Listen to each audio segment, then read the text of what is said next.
আজকে আমরা মার্কেটের মধ্যে হিউজ সেলিং দেখলাম। নিফটি তার হায়ার লেভেল থেকে প্রায় 350 পয়েন্ট নিচে, সেন্সেক্স 828 পয়েন্ট এবং ব্যাংক নিফটি 377 পয়েন্ট কারেকশানে ক্লোজিং দিয়েছে। এছাড়াও আমরা যদি মিড ক্যাপ এবং স্মল ক্যাপ ইন্ডেক্সের দিকে ফোকাস করি, সেখানেও কিন্তু ভালো সেলিং এসছে। মিড ক্যাপ ইন্ডেক্স 947 পয়েন্ট এবং স্মল ক্যাপ ইন্ডেক্স 333 পয়েন্ট নেগেটিভে ক্লোজ দিয়েছে। তো আজকে মার্কেটের মধ্যে এতটা সেলিং কেন এসেছে সেটা নিয়ে ডিসকাস করব। আগামীকাল নিফটি ব্যাংক নিফটি কীরকম ট্রেড করবে এবং কোথায় স্ট্রং সাপোর্ট আছে সেগুলো নিয়েও ডিসকাস করব। এছাড়াও দুটো স্টক নিয়ে আলোচনা করব, যে স্টকগুলোই আপনারা আলোচনা করার জন্য রিকোয়েস্ট করেছেন, সেরকমই দুটো স্টক নিয়ে আজকের ভিডিওয়ে আলোচনা করব। চলুন তাহলে ভিডিওটা শুরু করা যাক। ভিডিও শুরু করার আগে বলি, চ্যানেলে যদি ফার্স্ট টাইম ভিজিট করে থাকেন অবশ্যই চ্যানেলটা সাবস্ক্রাইব করে নেবেন আর পাশে থাকা বেল আইকনটা প্রেস করে রাখবেন। আমি ভিডিও আপলোড করার সাথে সাথে আপনাদের কাছে ভিডিওটা পৌঁছে যাবে। আর ভিডিওটা যদি ভালো লাগে লাইক এবং শেয়ার করতে ভুলবেন না। তো আজকে আমরা মার্কেটের মধ্যে যেটা দেখলাম, নিফটি হায়ার লেভেলেই ওপেন হয়েছিল, তারপর নিফটি যে 25,196 পর্যন্ত হাই তৈরি করে সেখান থেকে ভালো একটা সেলিং আসে এবং নিফটি তার স্ট্রং সাপোর্ট 25,000 যে লেভেলটা তাকে ব্রেক করে সেকেন্ড হাফে আমরা দেখতে পেলাম 24,825 পর্যন্ত লো তৈরি করলো। ক্লোজিং টাইমে ক্লোজ দিয়েছে 24,888-তে। তো গতকালের ভিডিওতে আপনাদের সাথে শেয়ার করেছিলাম যে নিফটির যে স্ট্রং সাপোর্ট 25,000 এই লেভেলটা যদি ব্রেক করে তাহলে নিচের দিকে নিফটি 24,850 পর্যন্ত নিচের দিকে আসতে পারে। তো আজকে আমরা দেখলাম নিফটি 24,825 পর্যন্ত লো করেছিল।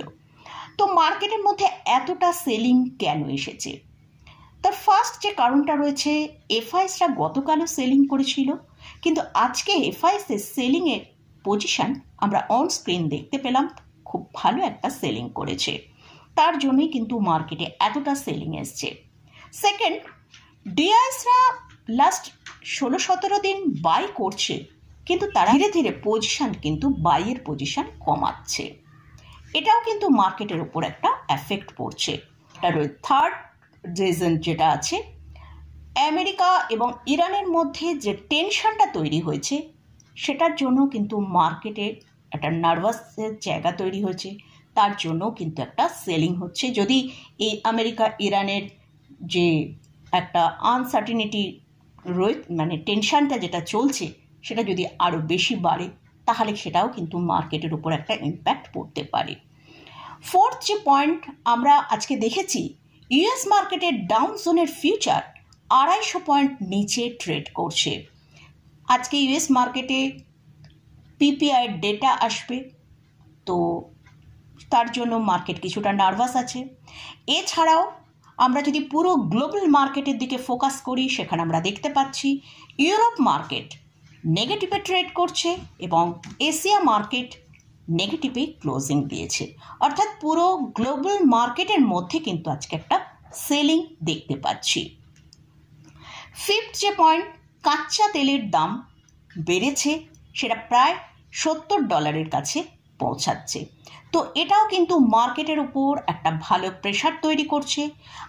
লাস্ট যে পয়েন্টটা সেটা হচ্ছে, আজ নিফটির উইকলি এক্সপায়ারি ছিল, তার জন্য মার্কেটে একটা বেশ ভালো ভোলাটিলিটি তৈরি হয়েছিল এবং এরই সাথে আজকে নিফটি তার যে স্ট্রং সাপোর্ট যেটা 4 দিন ধরে হোল্ড করছিল সেই 25,000 লেভেলকে আজকে ব্রেক করেছে, তার জন্য কিন্তু মার্কেটে একটা আমরা বড় কারেকশান দেখতে পেলাম। তো এই কয়েকটা কারণের জন্যই আজকে মার্কেটের মধ্যে এতটা সেলিং আমরা দেখতে পেয়েছি।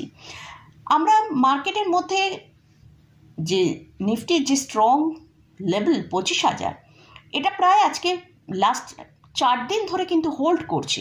তো অনেকেই আমরা মনে করেছিলাম যে এই 25,000 লেভেলটা কিন্তু একটা বেস তৈরি করেছে, তাই এইখানে যখনই এই লেভেলটা ব্রেক করলো তখন কিন্তু ট্রেডার্সরা মনে কিন্তু একটা টেনশন তৈরি হয়েছে এবং তখনই আমরা হিউজ একটা সেলিং মার্কেটের মধ্যে দেখতে পাচ্ছি। তো যাই হোক, আগামীকাল নিফটি ব্যাংক নিফটি কিরকম ট্রেড করবে সেটা নিয়ে এবারে আলোচনা করব।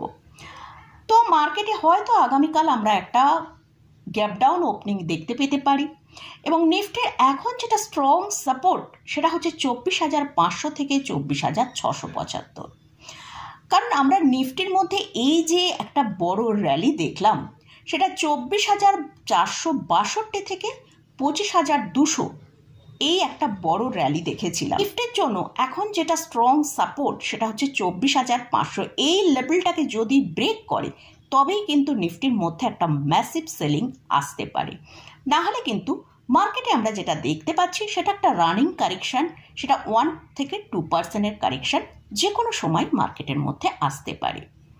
তো আগামীকাল যদি নিফটি 24,800 লেভেলকে ব্রেক করে তাহলে নিচের দিকে 24,730 থেকে 24,700 পর্যন্ত একটা নিচের দিকে আসতে পারে। আর নিফটি 25,000-এর লেভেলের পার করে ওপরের দিকে ট্রেড করলে তবেই কিন্তু নিফটির মধ্যে আমরা একটা ভালো আপমুভ দেখতে পেতে পারি। এটা গেল নিফটি নিয়ে আলোচনা করলাম। এবারে আসছি ব্যাংক নিফটি। ব্যাংক নিফটি আজকে যে স্ট্রং সাপোর্ট 56,000 লেভেল সেটাকে ব্রেক করেছে। আমরা দেখেছি যে লাস্ট 4 দিন ধরে ব্যাংক নিফটি এই লেভেলকে মেনটেন করেছে। তো আজকে আমরা দেখলাম ব্যাংক নিফটি এই 56,000-এর নিচে ট্রেড করেছে। লো যেটা করেছিল 55,968। যদিও ক্লোজিং টাইমে আমরা ক্লোজ পেয়েছি 56,082-তে।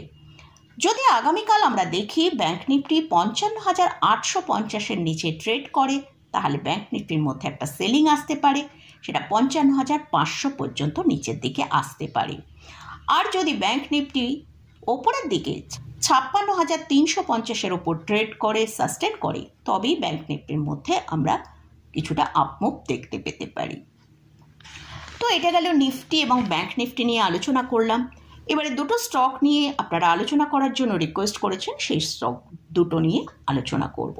ফার্স্ট যে স্টকটা নিয়ে আলোচনা করছি সেটা হচ্ছে বরুণ বেভারেজ। স্টকের কারেন্ট প্রাইস চলছে 476 টাকা। আজকে স্টকটা ফ্ল্যাট টু পজিটিভে ট্রেড করেছে। স্টক এখন তার হায়ার লেভেল থেকে প্রায় 31% নিচে ট্রেড করছে। এখন স্টকের জন্য যেটা সাপোর্ট রয়েছে সেটা হচ্ছে 440 টাকা। যদি এই সাপোর্টটা ব্রেক করে নিচে আসে তাহলে স্টকটা 400 টাকা পর্যন্ত নিচে আসতে পারে। স্টক এখন ডাউন ট্রেন্ডের মধ্যে ট্রেড করছে। যতক্ষণ না স্টকটা 500 লেভেল পার করে ট্রেড করবে ততক্ষণ কিন্তু স্টকের মধ্যে আমরা ভালো পজিটিভ মুভ দেখতে পাবো না। তাই যখনই স্টকটা তার 500 লেভেলের ওপর ট্রেড করবে তখনই আমরা এটার মধ্যে একটা পজিটিভ মুভমেন্ট তৈরি হতে পারে। নেক্সট যে স্টকটা নিয়ে আলোচনা করছি সেটা হচ্ছে কুইস ক্রপস। স্টকের কারেন্ট প্রাইস চলছে 310 টাকা। আজকে স্টকটা নেগেটিভেই ট্রেড করেছে। তো আমরা যদি একবার স্টকের মান্থলি চার্টটা ওপেন করি সেখানে আমরা দেখতে পাচ্ছি স্টকটা 2018 সালে 1313 টাকা হাই করেছিল। তো তারপরে কিন্তু স্টকের মধ্যে একটা বড় কারেকশন আসে এবং নিচের দিকে স্টকটা প্রায় 210 টাকা পর্যন্ত লো তৈরি করে। তারপর 2022-এ আমরা একটা আপমুভ দেখেছিলাম, তারপর আবার কারেকশন, তারপরে আবার একটা আমরা আপমুভ দেখেছি। তো স্টকের এখন যে 52 উইক হাই রয়েছে সেটা হচ্ছে 428 টাকা আর 52 উইক লো হচ্ছে 272 টাকা। এখন স্টকটা ট্রেড করছে 310 টাকার কাছে। যদি স্টকটা এই 272 টাকার নিচে ট্রেড করে তাহলে কিন্তু স্টকটার মধ্যে আবার আমরা পেতে পারি তার যে সর্বোচ্চ লো 210 তার কাছে আসতে পারে। আর স্টকটাকে ভালো আপমুভ করতে গেলে অবশ্যই 428-এর ওপর তো ট্রেড করতেই হবে। 573-এর ওপর ট্রেড করলে তবেই কিন্তু স্টকটার মধ্যে একটা আপমুভ আসতে পারে। এছাড়াও স্টকের যে নিউজ রয়েছে একটা মার্চ 2025-এ এই স্টকটা কিন্তু একটা নেট লস হয়েছে। কোয়ার্টারলি যে আমরা রেজাল্ট দেখতে পাচ্ছি সেখানে নেট লস করেছে 95 করোড়ের মতন। আর পজিটিভ নিউজও একটা রয়েছে, সেটা হচ্ছে এদের ডেপথ অনেকটা কমিয়েছে। মার্চ 2025-এ এখন এদের ডেপথ আছে 113 করোড়ের মতন। তো এই স্টকটা ট্রেডিং করার জন্য দেখা যেতে পারে, কিন্তু কিন্তু ইনভেস্টমেন্টের জন্য এই স্টক কিন্তু আমার খুব একটা চয়েস লিস্টে নয়। তো মোটামুটি এই স্টকগুলো নিয়ে আলোচনা করলাম। এই স্টকগুলো আপনারা রিকোয়েস্ট করেছিলেন, তাই এই স্টকগুলো নিয়ে আলোচনা করলাম। এই স্টকে বা ইন্ডেক্সে কোথাও কোনো বাই রেকমেন্ডেশন নেই। যদি এই স্টকে বা ইন্ডেক্সে কোথাও কোনো পজিশন নিতে চান, তার আগে ভালো করে চার্ট অ্যানালিসিস করে নিয়ে তারপরেই পজিশন নেবেন। তো মোটামুটি আজকের মতন ভিডিওটা এখানেই শেষ করছি। ভিডিওটা যদি ভালো লাগে অবশ্যই লাইক করবেন, শেয়ার করবেন, সাবস্ক্রাইব করবেন। ধন্যবাদ।